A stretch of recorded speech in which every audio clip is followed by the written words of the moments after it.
Hey guys, welcome to 3 and Out. You can check out the podcast below in the description. And here's what I need you to do. Make sure you subscribe to the Volumes YouTube channel to stay up to date to everything we're doing here on 3 and Out and the Volume. John Middlekauff, 3 and Out, Thursday night, April 28th, the first round of the NFL Draft in Las Vegas, Nevada. One of the truly great cities in America. I mean, who are we kidding? Incredible night for the draft. Officially, it ended. So now we got 6 more rounds. But what a night. We'll obviously hit on the biggest story of the night, which was my former boss, Howard Roseman, making an incredible trade. What a move. Some thoughts on them, the Titans, the Cardinals, the Jets, the Giants, bulky. I'll kind of fire through some other stuff in the draft, but pretty incredible night. I'm hard on meatheads. And ultimately, football is a physical game. But the business of football is an intellectual exercise. Smart people run this league. The two best, I would say, most historic coaches, and they were also the GMs, basically, of the last 40 years, are intellectuals. Bill Walsh and Bill Belichick. And the irony of both guys, while Bill being a defensive guy and Walsh being an offensive guy, Walsh's defenses were always awesome. Walsh's second favorite sport, boxing. Tough guy. Obviously, Belichick, intellectual, but is a defensive guy at heart and is, let's face it, known as the greatest defensive coordinator in the history of the sport. So you have to have the blend of doing it both when you're a coach. But when you're a GM, ultimately, you're not talking to the team. I mean, you do, you know the players and stuff, but like you don't address the team during the season. Like you are in charge of building the roster. Free agency, of spending the right amount of money on players. And then in the draft, understanding it's an economic exercise. Supply, demand. Howie said this during a press conference during the Combine. And it's really stuck with me the last couple months. Every single team in the league has the same amount of money and the same amount of draft capital. We all just choose how we want to allocate it. Just because the Rams never pick doesn't mean they don't have picks. They just use them to trade for veteran players. Just because the Giants and Jets have all these picks, it's because they traded players away, right? So you get to determine, this is not baseball, where the A's and the Rays and the Orioles, they don't spend any money. And the Yankees and the Dodgers and the Giants, they got all the cash. In football, if the Bengals want to spend their entire salary cap space, they easily can. They get a check from the league. Every single team, in theory, to start, in reality, has a first-round pick, a second-round pick, a third-round pick, a fourth-round pick. Now, obviously, you get comp picks when guys leave in free agency or now with the minority hiring. But everyone has the same. You just have to determine how you want to allocate it. And the smarter teams historically win because they know how to allocate their resources. Like in most industries, right? If you're competing against me, the 3 and Out podcast, and you have another podcast, well, I got Coward behind me. We have some funding. Like we have some resources, right? So you have might not be fair. If you're trying to have a football podcast, just in your basement, it's gonna be hard for you to beat me. I have producer, I got cutting video, I have Colin back in this thing. Like it's not all equal in the podcast business, but in the National Football League, it literally is all equal. And I saw it firsthand. And Howie has been, I would say, had a polarizing career, but I knew it very early on. This guy is very, very bright, and he knows how to wheel and deal. And I think it's pretty clear over the last several years that he is the best wheeler and dealer currently in the NFL. And his greatest strength is understanding value and knowing what things will cost, knowing who will cost this and what I need to trade for that and how much a free agent. It doesn't mean you're always going to get things right. Like Google and Apple invest in industries. Sometimes they fail. Not every one of their business products or investments work. You're not going to go 100%.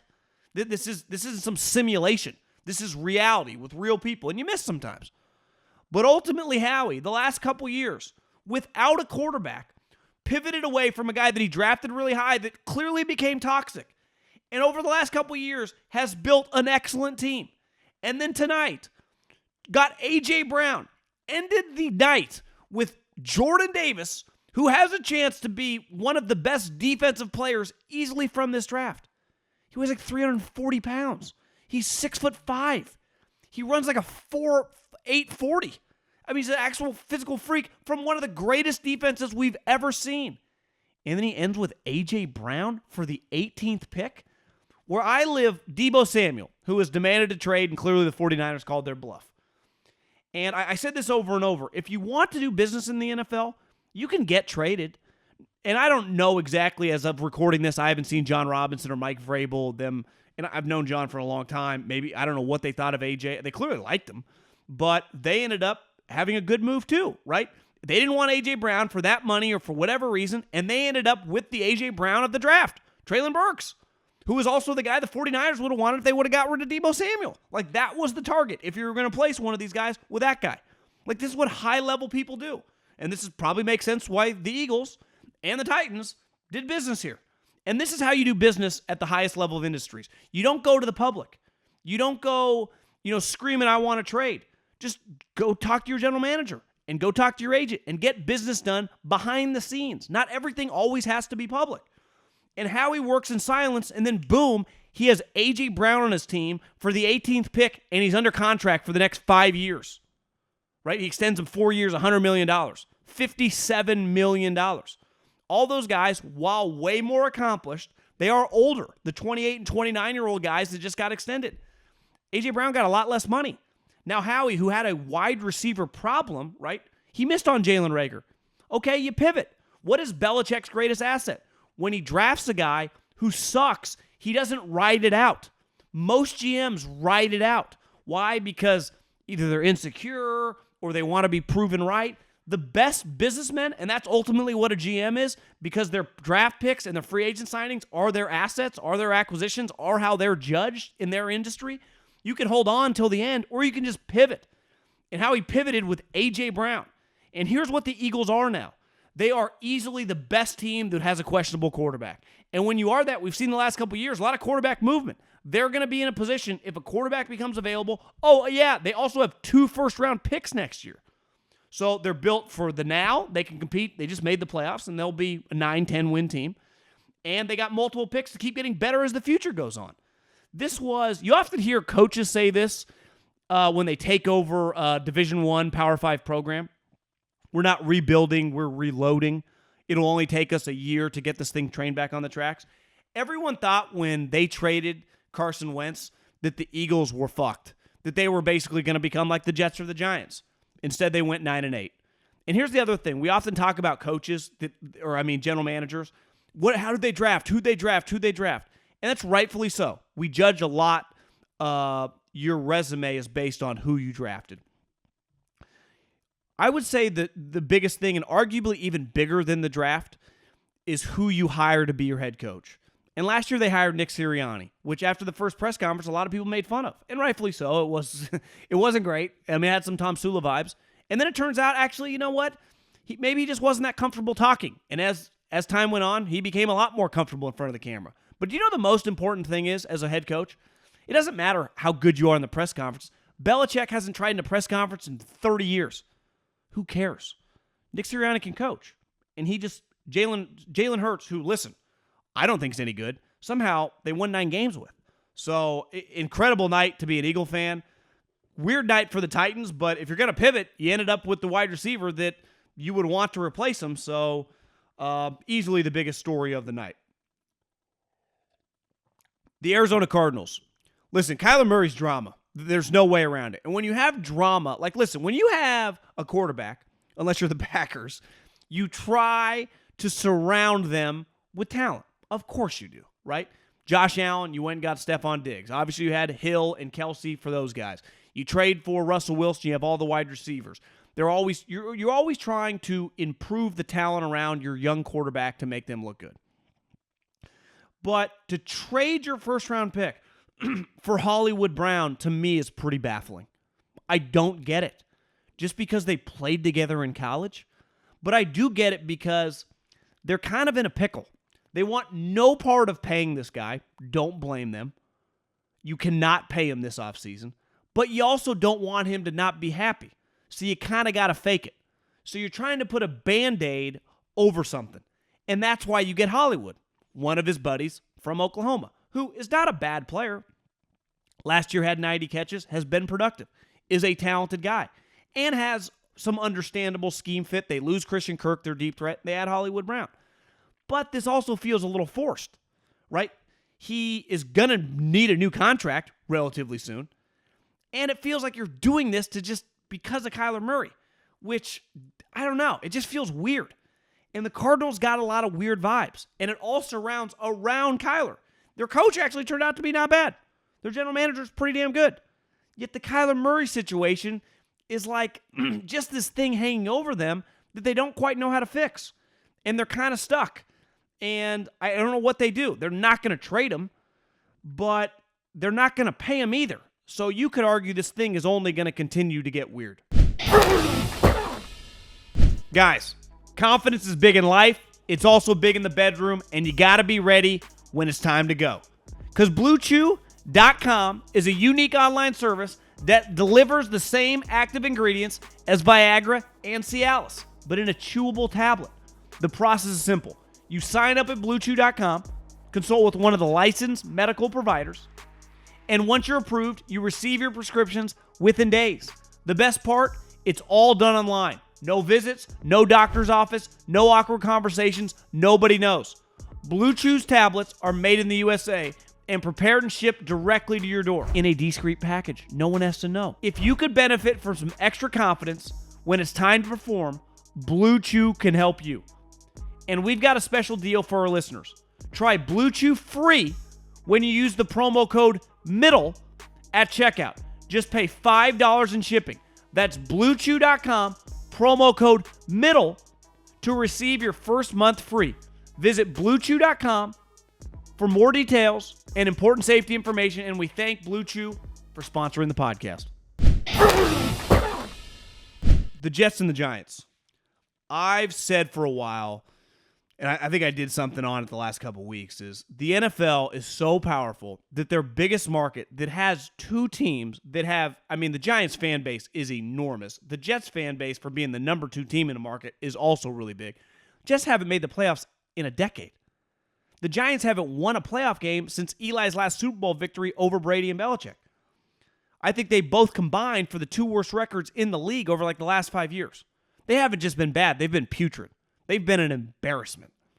And part of being an embarrassment, as the league, as Roger Goodell, I'd say this about not athletic directors, but commissioners, like Larry Scott, who was the commissioner of the Pac-12.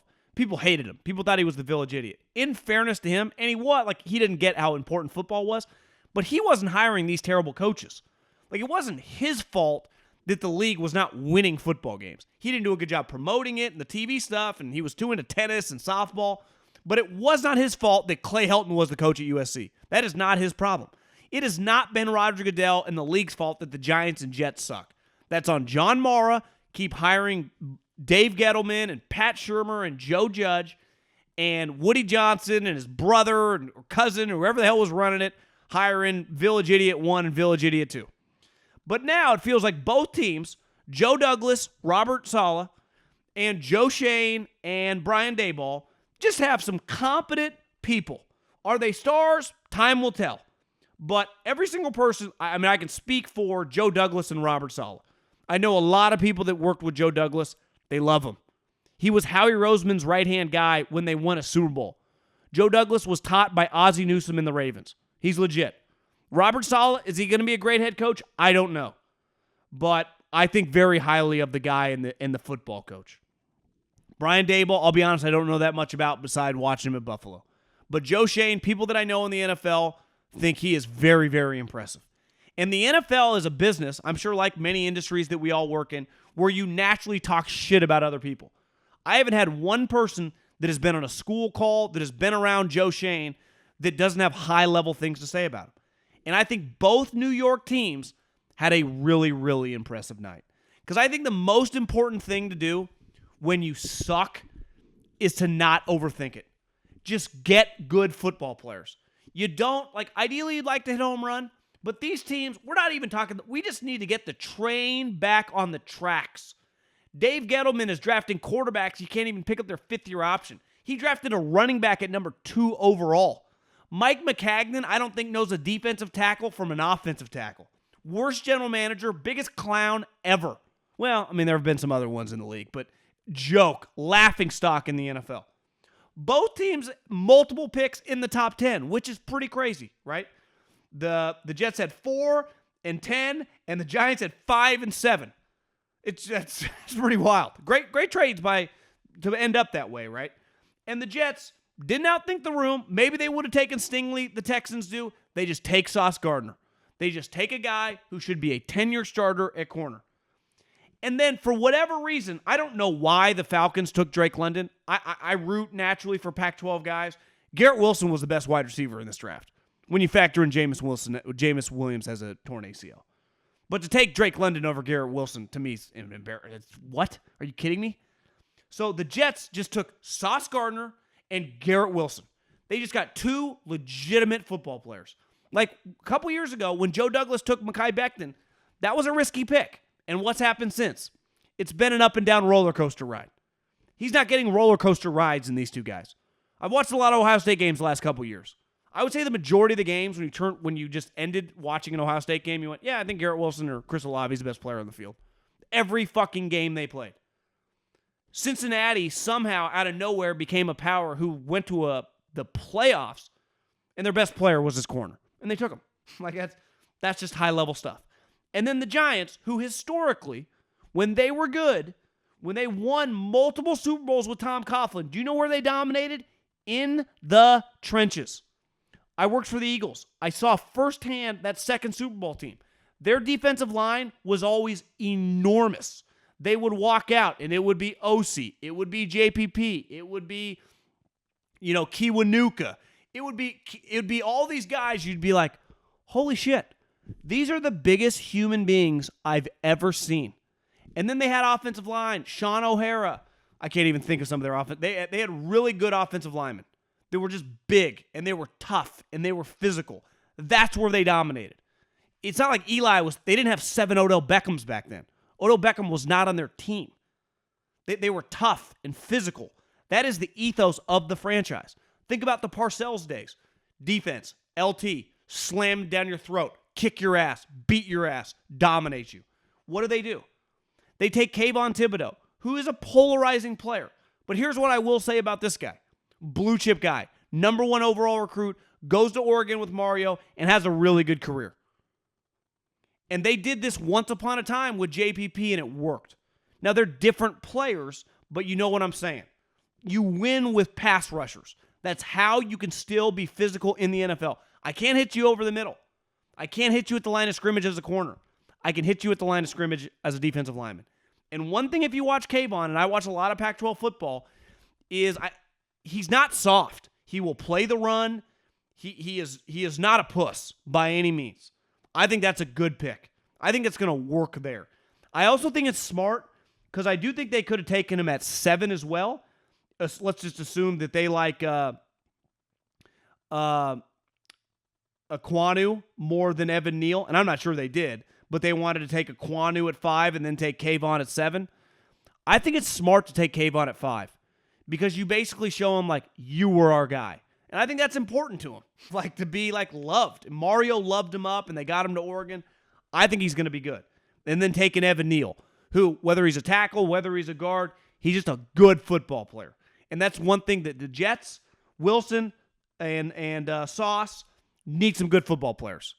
I think they traded up, and they got the Florida State guy as well. I don't know that much about him, but I just know that those guys, the 4 guys that both teams took in the top 10, those are big-time football players. Listen, Kayvon, polarizing player. He can play. So I give him credit. Let's go with the Jags.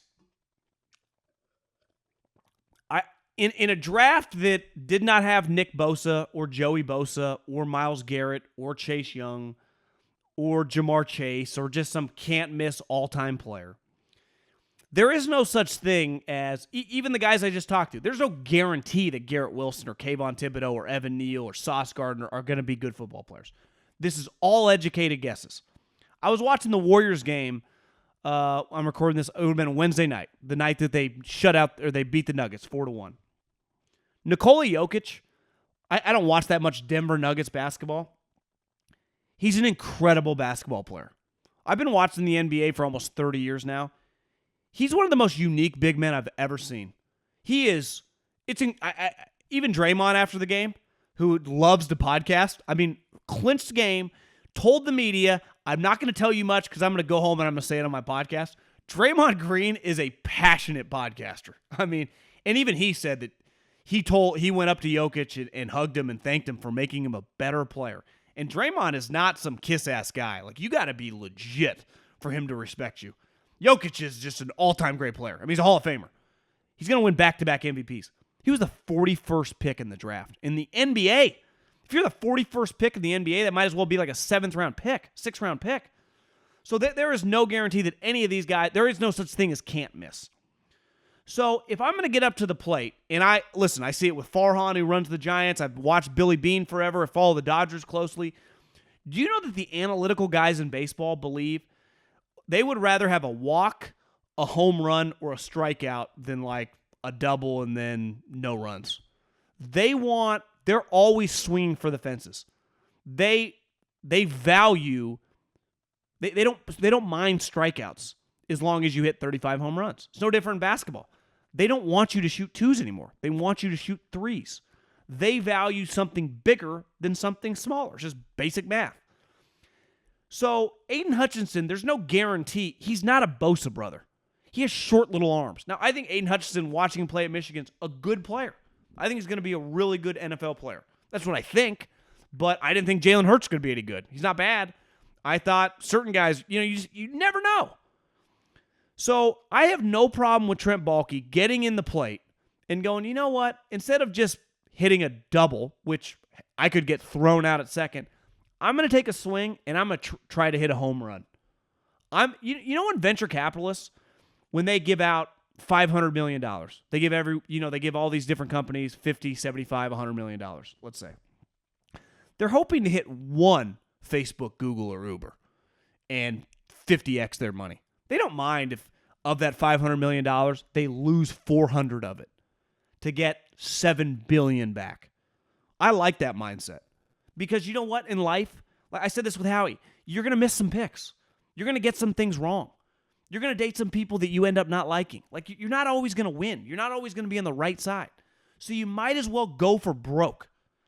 And the other thing is, you already have your quarterback. So there wasn't some can't-miss all-time left tackle in this draft. Part of the reason that they franchised and then extended Cam Robinson. I don't know that much about Trayvon Walker. Obviously, his stats speak for themselves. He's not a very productive player. His physical attributes speak for themselves. He's a freak. On, I don't know, one of the greatest defenses we've ever seen in the history of college football. I think 5 of their front 7 players got drafted in the first fucking round. Now, was he the best guy on that defense? He was not. The best guy on the defense, if you watch them play, was the Nakobe Dean, who I don't even think was drafted. So, I understand the logic and the mindset. Is it going to work? I don't know. Probably wouldn't. History would say 50-50 chance. But this is a guy who has been in a position, he avoided, at the time, J.J. Watt was a lot safer pick than Aldon Smith. Now, no one knew that J.J. Watt was going to become a first ballot Hall of Famer and a 3-time Defensive Player of the Year. But at the time, people thought like he was going to be a solid NFL player. Aldon Smith was risk versus reward. Now, Aldon Smith, the person, turned out to be a disaster. Got arrested like every other day by his 4th year in the league. But for the first 3 years in the league, no one had ever had more sacks in NFL history through that time period. I remember going to games thinking is this serious? Like, who's blocking this guy? And then I remember going to Niner practice, walking by him and going, I get it. I understand. Because when you go see someone who is 6'5", with long arms, physically moves, and Aidan Hutchinson is a good athlete, but the arm length things scares off true scouts and true football people. You know why? It matters. When you watch a boxing match We don't have as many of them anymore. I bet we have more UFC fans that listen to this than boxing fans. Why? And I'm not some huge, I respect the shit out of UFC boxing, but I wouldn't call myself like Chris Mannix here. I'm not Joe Rogan. But I appreciate just the sport of it. And I appreciate like when two guys are walking in the ring and we show their measurables, right? Their height, weight, and their reach. Because if I can hit you and you can't hit me, advantage me. Well, what is playing offensive or defensive line, especially ends and offensive tackles? It's basically a hand fight, right? Can I grab you before you can grab me? And Aidan Hutchinson's short arms scared Balky off. If Aidan Hutchinson had 35-inch arms, to me, he would have been the no-brainer pick. It wouldn't have been worth it trying to outthink the room here. But he didn't. They were short. So he said, you know what? Screw it. I've done this before. I'm going to do it again. Is it guaranteed to work? Of course not. But you get a guy into a scheme where you let him probably just get upfield, be aggressive. You don't have to two-gap. You just get to run after the quarterback. It's what Aldon Smith did, and he started kicking everyone's ass. Now, one thing Aldon Smith really benefited from Vic Fangio was his defensive coordinator. So who your coach matters. I don't even have the Jags defensive coordinator on. I don't want to type it in. I don't want to waste our time, but it ain't Vic Fangio. So who his coach is going to matter. A lot of pressure on that defensive coordinator. Let's just fly around some other stuff. I guess it was a little shocking that Derek Stingley went 3 to the Texans, but kind of like Trent Baalke. I like that mindset. Try to hit a home run. Try to draft a star. Like, this is not a draft. There are no guarantees, right? The next pick was Sauce. So I'd rather, if I was the Texans, take a shot. The Jets, like the Texans have so many picks coming up. The Jets need to just be competitive. This is going to be Salah's second year. Joe Douglas now been there 3 years. Like, they just need to kind of get some stuff going here. What else is going on? One thing with the Steelers, they took Kenny Pickett. And I get that you share a stadium with him, so you get to know him. I've heard Kenny Pickett's a great guy, good character guy, which is a big deal with quarterbacks. And I understand that he played in Pittsburgh, which, is a cold weather place, but they don't play in December and January in college football. So he doesn't play in those games. And let's face it, the ACC stinks. It's terrible.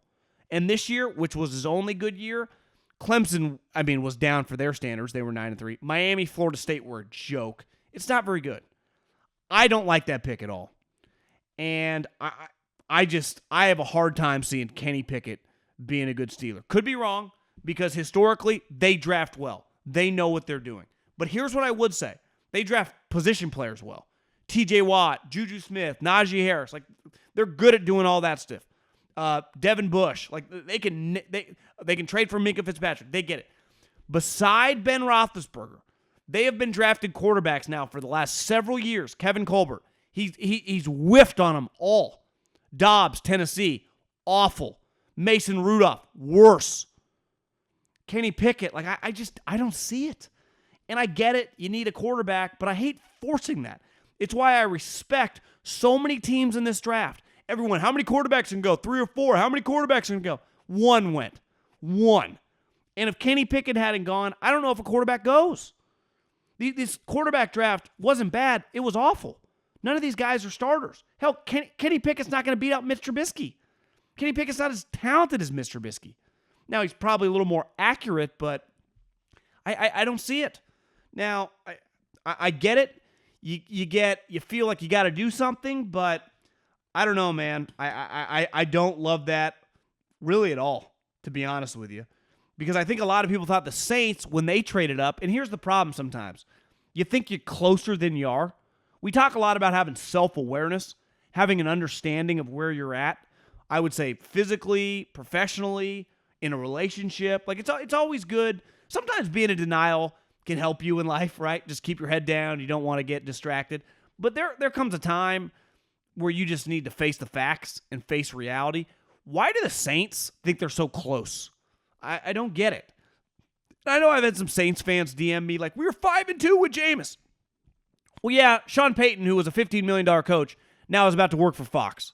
You don't have him anymore. You have Dennis Allen, who I saw Dennis Allen coach for the Raiders. Now, wasn't all his fault. Team was pretty terrible. But to me, Dennis Allen, when I've met him, I've seen him coach, I do not think head coach. And there's nothing wrong with being a number 2 in the NFL. He was making probably $3 million to be the defensive coordinator for the Saints. But they trade with the Eagles. They give him next year's first-round pick. And they end up with Chris Olave. I don't know. I feel Jameis throwing picks trying to throw it at Chris Olave. That's when I close my eyes. That's what I envision. I also think the Lions, who traded, I don't understand Minnesota, 32-12, and they didn't get next year's one. They got like a third and a fourth. Maybe it was they swapped second-round picks, and they got a third. I don't quite get why Minnesota didn't get more. Like, that's a pretty long jump, 32-12. And I understand the Lions trying to get really good players, but Jared Goff and Jameson Williams feel a little like oil and water. I don't know if that's a great fit, but Jameson Williams is a really good football player, so I can't hate on them. Like, you ended up getting Hutchinson, who I'm a little nervous. We'll see with the arm length, and Jameson Williams. Like, that's a pretty good day. The Ravens just had a very Ravens-like draft. I said this a couple days ago. Drake London would have ran a 4.6, maybe a 4.65. Do you think if Drake London ran a 4.65, he goes 8th overall? I'll tell you, he does not. No chance. That's not the way it works. Google how many wide receivers have ever ran a 4.6 and gone in the top 10. I'll tell you, you don't need to. It doesn't happen. Well, he didn't run, and he ended up going 8. Kyle Hamilton ran twice, ends up going 14. And if I was watching NFL Network, he didn't look happy. And I don't blame him. Because I bet Kyle Hamilton, for the last couple years, thought, I'm one of the best players in the country. And then all season up until he gets hurt for Notre Dame, he's kicking ass, taking names. He's easily one of the best players in the country. He makes week after week, play after play. You're like, I don't know what this is, but this is an NFL stud. This guy is going to be a star in the NFL. And then, because of the draft process, he ran. Because most guys run. And it backfired on him. He did not run fast. And then he fell deeply in 14 for a guy that I thought was at one point in time was going to compete to go in the top 5. I thought before, if Kyle Hamilton had ran a 4.48, I think there's a chance where Stingley and Sauce he goes to one of those two spots. He's that good on tape. But he runs slow, and then he ends up going 14. Well, who benefits? The Ravens. And what happens to the Ravens? They get rid of Hollywood Brown, someone that they feel like they've never loved since taking him 25 overall several years ago. And they end up with Kyle freaking Hamilton. To me, the two guys who feel like Ravens or feel like Steelers were Jordan Davis and Kyle Hamilton. And one of them now is on the Ravens. And then the Ravens kind of wheel and deal, and they also end up with a center, the Lindenbaum guy. So, or did they end up? Yeah, the Ravens end up with Tyler Lindenbaum, the center from Iowa. That's just a very Ravens-y draft. End up with a stud safety and a center. High-level stuff. I also thought the Chiefs. Trent McDuffie, to me, the corner from Washington, who is a stud, and he's also a really good guy. And I think one thing the Chiefs have shown that they balance well, and Andy's always done this, because he'll take some flyers on personalities, which you have to. Moose Johnson told me one time when I was hosting a radio show, he used to come on during the football season. He was an excellent guest. And he said the one thing that Jimmy Johnson taught him when he was in Dallas is to build a football team, you need two things. You need players of character, and you need characters that can play. You cannot have a team full of choir boys, but you also can't have a team full of convicts. You got to balance it out. And I think that Andy's always struck the perfect balance. Because you know what? Sometimes the best players are going to have some shit on their resume that you don't love. But you also need to get some high-level guys on the team. And the Chiefs are lucky now. They got Kelsey, Mahomes. They got some high-level guys. Frank Clark's still around. Not an ideal guy. But Trent McDuffie, A-plus character. I would say like A-minus, B-plus player. And Tredavious, I can't even think of the guy, Ward, who Chardavious Ward, who the 49ers signed in free agency, who was a really good player for them. They need a cornerback. And boom, they get the Washington corner. Like, pretty seamless transition to get a good player. And I think they also drafted with the Miami pick that they got from the Tyreek Hill trade, the pass rusher from Purdue, which I be honest, I don't know much about, but I'll give Veach the benefit of the doubt. He's pretty good at knowing talent. But to me, McDuffie, no-brainer pick. That's an easy one. Get a high-level guy, good defensive, plug-and-play starter. One question we have is the Packers. They did not take a wide receiver. Now, unlike when they took Jordan Love and T. Higgins, Brandon Ayuk, a ton of good players were on the board, a lot of the wide receivers had gone, right? Basically, all the wide receivers, the sweet ones, were off the board by about the Titans pick when they traded with the Eagles, right? Burks, Dotson was gone, Jameson Williams gone, Olave was gone, Wilson was gone, London was gone. How many receivers is that? Like 6? So in theory, we're like, oh, they're going to get one of those guys. They were all off the board. And this is why I said when you traded Devontae Adams, which I think it's insane that they traded Devontae Adams for pick 22. Ultimately, the Packers drafted Quay Walker. Good player. Starter for Georgia. Stud. But Devontae Adams, one of the greatest receivers like we've seen in like decades. And they traded him for Quay Walker in a second-round pick. And when you're not drafting really high, you don't control who's going to be on the board unless you want to trade up. And let's face it, it doesn't really feel like Gutekunst style. So he waits to see how everything shakes out. And unlike when he screwed up with the Jordan Love pick and he could have taken Ayuk or Higgins or whatever, there were no sweet wide receivers for him to take. And this is not a draft with like some sweet first-round tight end either. It's a bad tight end draft. So what do? Now, the internet's just crushing them. Think Aaron Rodgers is going to be pissed off. Immediately, I go to the interweb, YouTube, and I see Pat McAfee has 125,000 people watching. I love how the media game's changed. I mean, that's deep down, it's got to hurt a lot of like old school traditionalist. Like he can just get 120,000. I'm like, damn, I even thought like that's a lot of people watching at 8:30 at night, my time. So for him, he lives in Indy. That's 11:30 at night. And I click on, well, Aaron Rodgers is on with him. And I'm like, oh, I'll watch for like 5 minutes, see what he's saying. Aaron was happy. And I think we put thoughts in Aaron's head.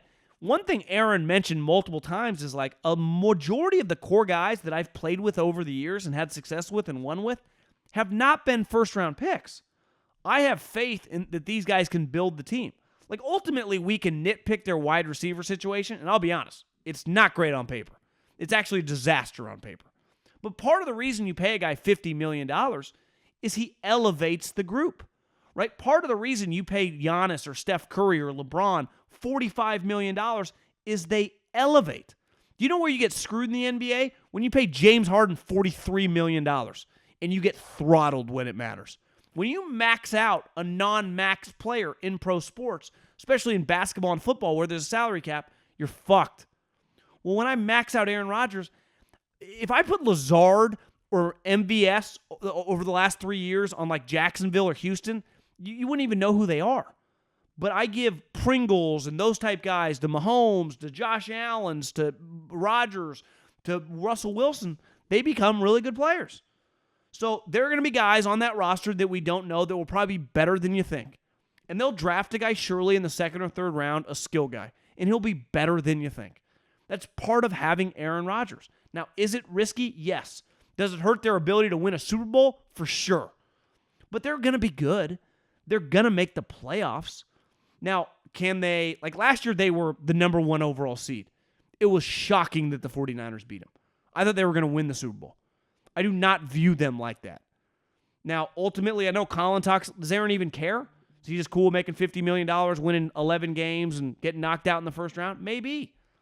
But I also think, you got to, Aaron's not going to watch every guy in the draft.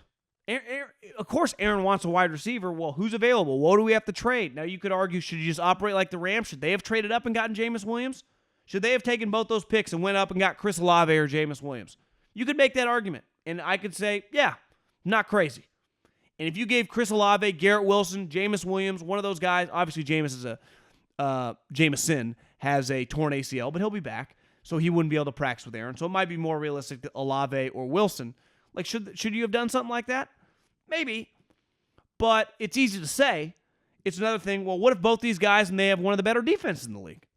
I'm just trying to understand both sides because I think it's so easy for everyone to shit on everyone and just say these guys are village idiots. Like, I'll give Brian Gutekunst credit. I've watched him be a GM now for 3.5 years. He's good. He screwed up on Jordan Love. That was a bad pick. But we've talked about at the time, Aaron Rodgers did not play that well. Brian Gutekunst also hired Matt LaFleur, who's also been good. Like, they know what they're doing. I'm impressed. You're not going to hit on every pick. Did this draft shake out for them? No, it did not.